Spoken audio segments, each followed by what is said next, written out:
Lesson 2B का अंतिम भाग है वृद्धि, ग्रोथ। तो ग्रोथ का सिंपल परिभाषा है सजीवों के शरीर के आयतन और शुष्क भार को अंग्रेजी में कहते हैं ड्राई वेट में होने वाले अस्थायी परिवर्तन को वृद्धि कहते हैं। तो ये जो है फिर उस रूप में लौट कर नहीं, जो एक बार बढ़ गया वो फिर से लौट कर नहीं आएगा। जब एनाबोलिक रचनात्मक क्रियाओं की दर कैटाबोलिक नाशात्मक क्रियाओं से अधिक हो जाती है तब सजीवों में वृद्धि हो गई। एक पौधा अगर जब बढ़ गया, बढ़ने के बाद फिर कभी वो नीचे नहीं आता है तो वो हुआ वृद्धि। एक चना के बीज को हम लोग पानी में अगर फुला दिए तो उसका आयतन बढ़ जाता है, लेकिन फिर वो पानी अगर सूख जाता है तो छोटा हो जाता है, तो वो उसका वृद्धि नहीं कहलाएगा। तो वृद्धि में ये क्या है कि उसका आयतन और शुष्क भार ड्राई वेट में अस्थायी परिवर्तन कहलाए, जो होगा वही वृद्धि कहलाएगा। एक यहाँ टर्म है ग्रांड पीरियड ऑफ ग्रोथ। तो पौधों में वृद्धि प्रारंभ में तीव्र होती है, फिर बीच में, प्रारंभ में गलत है, ग्रांड पीरियड ऑफ ग्रोथ में पौधों में वृद्धि प्रारंभ में धीमी होती है, उसके बाद तीव्र हो जाती है और तीव्र होकर अंत में ये रुक जाती है मतलब पौधों की मौत हो जाती है। तो जब तक पौधे जीते हैं तब तक बढ़ते हैं। तो इस पूरे अवधि को ग्रांड पीरियड ऑफ ग्रोथ कहते हैं। प्रारंभ में तीव्र होती है, प्रारंभ में धीमी होती है, फिर तीव्र हो जाएगी और उसके बाद अंत में रुक जाएगी। इस पूरे अवधि को ग्रांड पीरियड ऑफ ग्रोथ कहते हैं। अगर इसको हम लोग ग्राफ पेपर पर अंकित करेंगे तो हमें एक वक्र रेखा प्राप्त होगी, उसे कहते हैं sigmoid curve. Grand period of growth को ग्राफ पेपर पर अंकित करने से एक वक्र रेखा प्राप्त होती है जिसे सिग्मॉइड कर्व कहते हैं। अब अगला एक पॉइंट है सजीवों में वृद्धि की अवस्थाएं। ये जो वृद्धि है सजीवों में, ये 3 अवस्थाओं में बटा होता है। पहला अवस्था है कोशिका विभाजन की अवस्था। इसमें क्या है कि माइटोसिस कोशिका विभाजन की विधि द्वारा इसमें नई नई कोशिकाओं का निर्माण होता है, जिससे कोशिकाओं की संख्या में वृद्धि होती है। तो पहला कोशिका जो है ये कोशिका विभाजन की विधि द्वारा, माइटोसिस द्वारा नई नई कोशिकाओं का निर्माण होता है और उनकी संख्या में वृद्धि होती है। दूसरा है दीर्घीकरण अवस्था। इसमें जो कोशिकाएं निर्मित होंगी, बनेंगी, उनका आयतन और आकार में वृद्धि होगा। और तीसरा अवस्था है कोशिका विभेदन की अवस्था। इस अवस्था में जो कोशिकाएं आयतन आकार में वृद्धि होती हैं वो पूर्ण आकार प्राप्त कर लेती हैं। अब प्राप्त करने के बाद उत्तक पहले बनाएंगे, फिर उत्तक तंत्र का निर्माण करते हैं। तो ये 3 ठो अवस्था हुआ, कोशिका विभाजन की अवस्था, दीर्घीकरण की अवस्था और कोशिका विभेदन की अवस्था। इसमें नई नई कोशिकाएं बनेगी। जो कोशिका बनेगी उसका आयतन आकार में वृद्धि होगा और वो पूरा वृद्धि प्राप्त करके उत्तक और उत्तक तंत्र का निर्माण करेगा। इसके बाद अंतिम है मानव विकास की अवस्थाएं।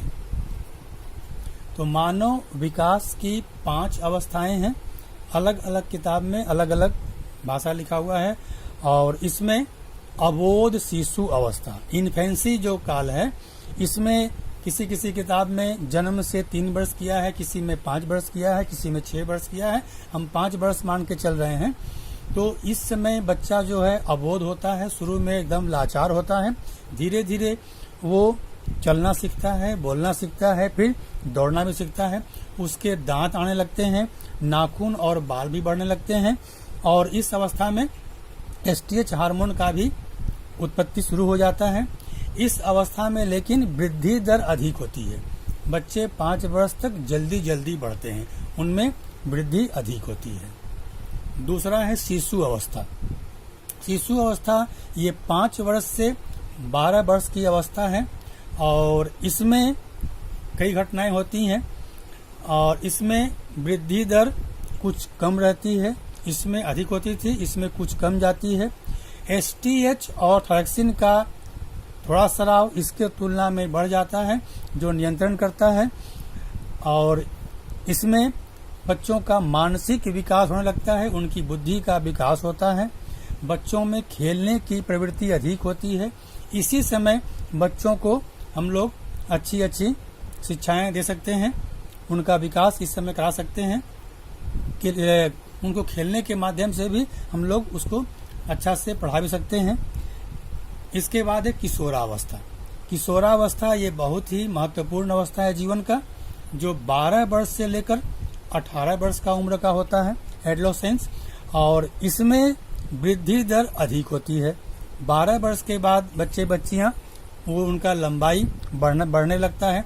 इस समय सोमैटोट्रोपिक हार्मोन STH या ग्रोथ हार्मोन अधिक मात्रा में उत्पन्न होकर बच्चों का विकास शुरू करता है और इनका स्राव अधिक होने के कारण विकास अधिक होता है।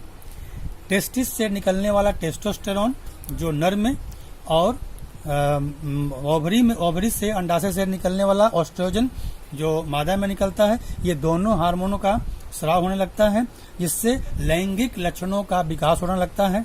जो बच्चे हैं जब और बढ़ते हैं लड़के, तो उनकी आवाज़ भारी होने लगती है, उनके जहाँ तहाँ शरीर पर बाल आने लगते हैं, और लड़कियाँ भी उनकी आवाज़ और मधुर हो जाती हैं, उनके शरीर में भी काफ़ी विकास हो जाता है। वयस्क अवस्था ये 18 से 25 वर्ष तक है। इस अवस्था में प्रजनन क्षमता का पूर्ण विकास हो जाता है, जनन अंग भी पूर्ण विकसित हो जाते हैं, और लेकिन इसमें वृद्धि दर घटने लगती है। 21 वर्ष के बाद वृद्धि नहीं होती है। जनरली वृद्धि 15-16 वर्ष तक अधिक होता है, लेकिन किसी किसी में देखा जाता है कि 18 वर्ष तक और बहुत कम में 21 वर्ष तक वृद्धि होती है, उसके बाद वृद्धि रुक जाती है, और यह वयस्क अवस्था है। अंतिम अवस्था है प्रौढ़ावस्था, तो 25 वर्ष के पश्चात वाला। इस अवस्था में अब विकास नहीं होता है, आंतरिक अंग जो है वो कमजोर होना शुरू हो जाता है। इसमें हृदय, लीवर, फेफड़ा, आमाशय, किडनी, ये सब उन सब का अब जो कार्य क्षमता है धीरे धीरे घटने लगता है। उसके बाद 50, 55, 60 के बाद बुढ़ापा आने लगता है।